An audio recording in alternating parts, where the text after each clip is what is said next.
Hello, my name is Eric Haertling. I'm presenting my project, Does Urgent Care Depression Screening Lead to Increased Depression Diagnosis? As you review my poster, the abstract gives a nice synopsis of what my project was about.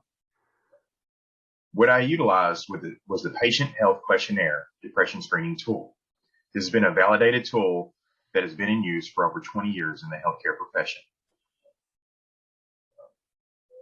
If you go to the methods, the way that I implemented the PHQ-2 tool was I used a PHQ-2 and a PHQ-9.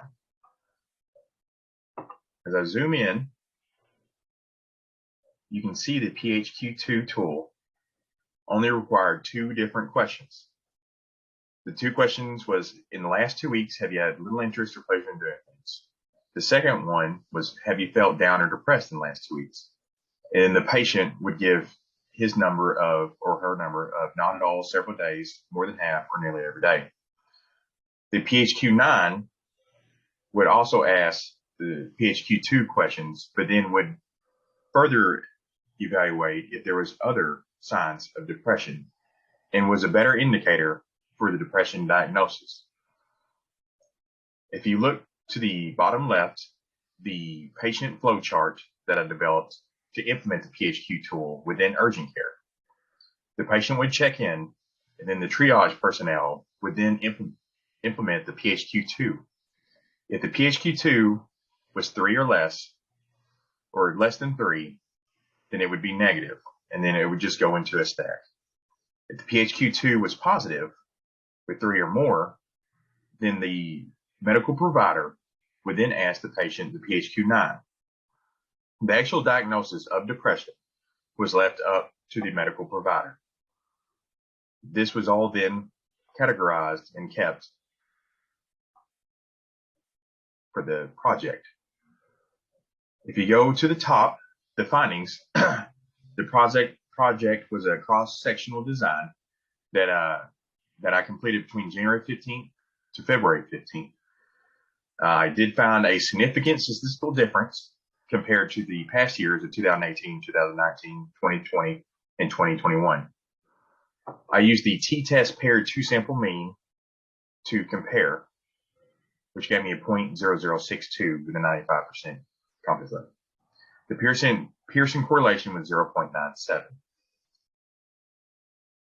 So how was this compared, and how did I know that the depression diagnosis increased with implementation of depression screening tool? I evaluated 10 different depression ICD-10 codes. Out of the 10 depression ICD-10 codes, only 5 were used throughout all the years. If you see this graph, you can easily see how depression diagnoses increased substantially during 2022. The 2018, 2019, and 2020, 2021 was all evaluated during the same time frame of January 15th to February 15th, giving a good number and good comparison.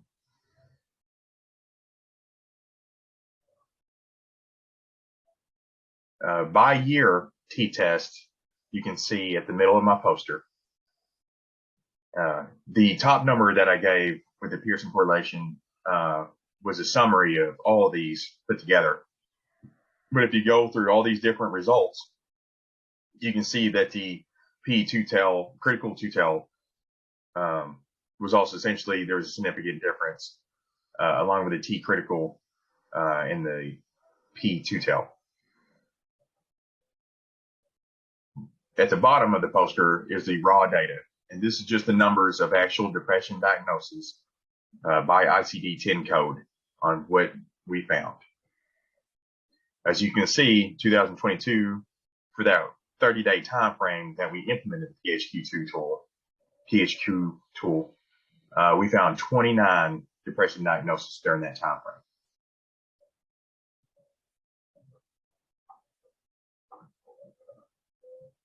So methods to further implement this tool, which it's already recommended that no matter what in acute care or chronic care, you should always be evaluating for depression, no matter what their chief complaint is.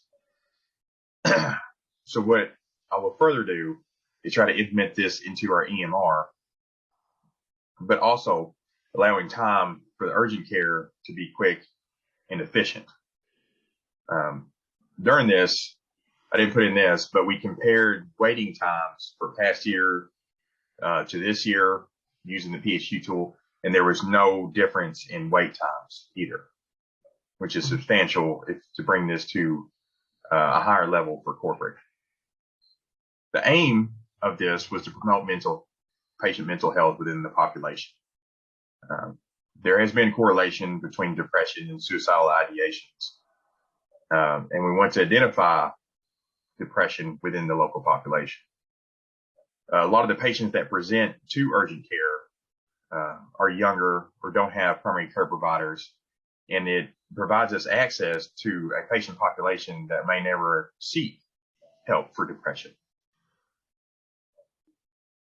We do have the capability to refer patients to mental health evaluation and further counseling. Thank you for your time.